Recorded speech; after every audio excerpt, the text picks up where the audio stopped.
I think he's a smart man. So I don't want to focus on it being like about Jake. Oh, Jake's small, so that makes me confident. Jake's this, so that makes me confident. I'm just focused on myself. I'm confident in myself. Jake could be 10th.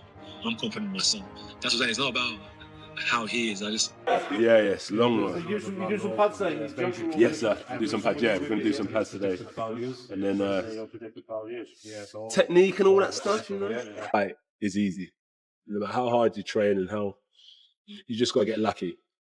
You know, so what we're training for now is just to get lucky. Jake Paul and Anthony Joshua are pushing themselves harder than ever as fight night approaches. With only 5 days remaining, AJ is fine-tuning his power, endurance, and technique, while Jake sharpens his speed, timing, and accuracy.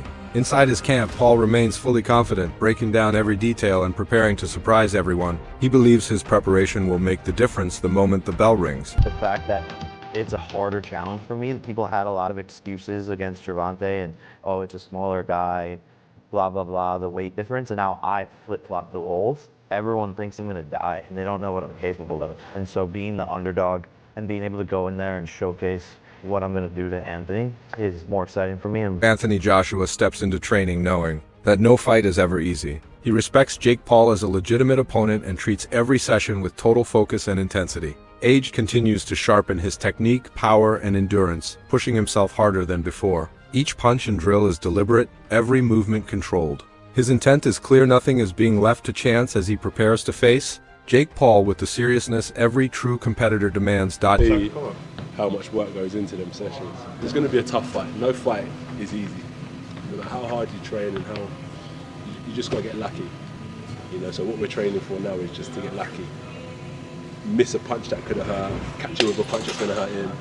So it's kind of like when they say all in the... As the countdown to one of boxing's most unexpected matchups continues, Jake Paul is showing unwavering confidence. In a recent interview, he boldly stated that he believes he can knock out Anthony Joshua, pointing to moments in the past where Jay was hurt by smaller fighters. Paul argues that this proves Joshua is not unbeatable and claims he has the power to land shots that could change the fight. He insists his preparation has given him the skill and belief needed to shock the world, setting a bold tone for a bout that has captured massive attention. A major factor in this matchup is the mental battle. Jake Paul's public claims are designed not only to fuel his own confidence but also to plant doubt in Joshua's mind. In contrast, Joshua's calm and disciplined approach reflects his experience in dealing with hype and pressure. Analysts note that this psychological struggle is just as important as the physical contest, adding another layer of intrigue to a fight that goes far beyond simple spectacle. In his style, and styles make fights. We all know that. He's lost to guys who are shorter mostly and lighter mostly, and faster than him. I see holes in his game. I see punches that I can land that can hurt him. Now, he can definitely land punches on me, knock me out. He's more experienced, Olympic gold medalist, 2-time heavyweight champion of the world. This is definitely insane. I have to fight a perfect fight to be able to beat this guy, but I think that I'm capable of that. And to me, at the end of the day, all of this is experience. All of this is fun. All of this is getting in there and continuing to improve my skills as I work toward a world championship in my own weight class. I'm fighting at heavyweight. Oh, we lost him. They're trying to bog him down. At the end of the day, I'm going in there and I'm getting better. You're fighting at heavyweight. You cut off real quickly whenever you said you're fighting at heavyweight. How much weight is that more? How much heavier are you fighting at this for this particular fight? Yes, I'm fighting like 50 pounds out of my weight class. Normally I fight at 200 and Anthony Joshua will be around 250. Okay, so this fight's happening. There's people that have mentioned, like, there's no way this fight is actually happening, just strictly because of what you just said right there. I mean, the weight difference, everything else, signing up for this because you're supposed to fight somebody else, Tank backs out, now you fight Anthony Joshua. I think there's a lot of people that think this is all some gimmick because of what you just said right there. This is not the case. You understand that you're going in there with a man who's not supposed to fight somebody that is at your weight. He's supposed to be fighting heavier people that are bigger people, which in theory, stronger people, maybe more durable people. There's weight classes for a reason. In your mind, that is just, hey, this is a challenge I need to take on. That's kind of the mindset that you've taken? Yeah, for sure. You know, the fight is definitely happening first and foremost. We're 9 days away right now. But at the end of the day, I like fighting. David Haye and Johnny Nelson broke down the massive pressure surrounding the Jake Paul versus Anthony Joshua fight. focusing on what's at stake for both men. They explain that Joshua cannot afford anything less than a perfect showing. Unlike Paul, Jay is expected to control the fight from the opening round, land clean and powerful shots, and avoid being caught, pushed back, or hurt. Any slip could seriously damage his reputation as a former world champion. Hay and Nelson pointed out that the pressure is overwhelmingly on Joshua, as he must secure a dominant win to protect his legacy. Jake Paul, on the other hand, enters as the underdog, with far less to lose. Any success for Paul would be viewed as remarkable. The analysts stressed that while Paul is taking a genuine risk by facing a heavyweight champion, Joshua is the one required to deliver near-flawless execution to satisfy public and professional expectations. Anthony Joshua can't win in round 3. Anthony Joshua needs to win in the first round and win devastating. He can't be getting clipped with shots, can't get him pushed back. He has to have the cleanest performance and if it of his lasts whole that long, career. Jake Paul needs to be holding on to it for dear life to last that long. Yeah, so Jake Paul commercially has just as much to lose and can affect his commercial elevation if he does anything less than be his best.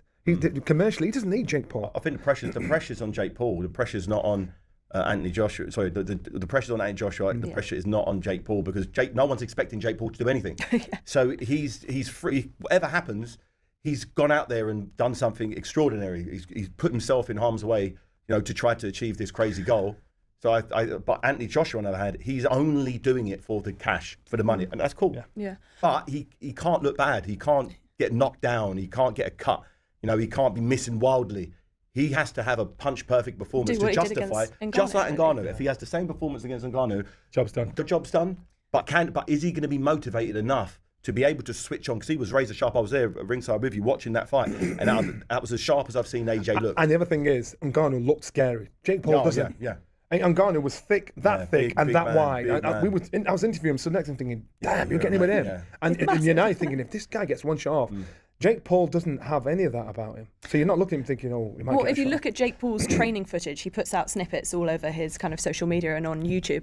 It looks like his secret weapon for the fight against AJ is his... Both fighters are pushing themselves to the limit in their respective camps. Analysts like Henry have examined Jake Paul's preparation, pointing out that while his heavy bag work looks impressive, it doesn't always translate to real fight situations against someone like Joshua. Hitting a bag with power is one thing, but facing a seasoned heavyweight champion is another. Henry urges fans to manage expectations, warning that Paul's training highlights may appear convincing. But the real test comes inside the ring with age. On the other side, Anthony Joshua continues to train with intense attention to detail. Despite periods of inactivity, he remains a dominant force, focusing on endurance, accuracy, and defensive discipline. His camp reflects the importance of experience and skill development when preparing for a fight of this scale. The contrast between Paul's unconventional approach and Joshua's traditional heavyweight training adds a compelling storyline, underscoring the clash of styles and backgrounds heading into the fight. That he recently released. It's got a lot of people getting quite excited, in the comments in particular, saying, wow, he's improved so much. Look at the technique. He actually might cause problems. The sort of wide-eyed emoji. Is he going to cause an upset? Now, look, I don't give two shits how you look on the heavy bag. I'm going to be very honest with you. Do you know how many guys I see in the boxing gym I train in who look absolutely sensational on the heavy bag and then wouldn't last 2 seconds against Anthony Joshua? The thing that the average person fails to understand is that looking good on the heavy bag, sure, it means you have a fundamental understanding of boxing technique, and clearly Jake has improved in that area. You'd hope so after years and years of training. But the thing that people don't understand about boxing is when you actually get in the ring with someone who's trying to beat you, who's trying to punch you in the face and break you, suddenly holding that shape becomes much, much more difficult when you're getting hit by shots, when you're taking them to the guard, when you're having to move your legs constantly, and more importantly, as you get tired. Even the best pros start to lose their shape when fatigue kicks in. That's why more knockouts can happen later as the fight goes on. So look, yeah, I did think he looked nice on the heavy bag. He was moving his feet well, his balance looked good, his hand positioning was good when he was throwing, his chin was tucked in, all the things you really look for in basic technique. Does it mean he has a hope in hell of being Anthony Joshua? Absolutely not. But at the same time, I'll admit, I understand what the hype is about. He looked pretty nice in that clip, but many people can, is my point. The final thing to address is this rumor that's been going around. I think it was Johnny Nelson who started it, that Don Charles has been brought into Jake Paul's training camp. There's been some news articles about it, but to be honest with you, I've not seen any photos. I've not seen any footage. I've seen absolutely nothing to indicate that Don Charles has been part of that camp. And in fact, Don Charles was tagged in a photo on Instagram a few days ago at an event he was at a boxing gym near Watford in the UK. So clearly he's not been actually involved in the camp. Will Jake Paul fly him out for fight week to try and disrupt Anthony Joshua? I mean, it's entirely possible. Obviously, Don Charles coached Daniel Dubois to the victory over Joshua. It was one of Joshua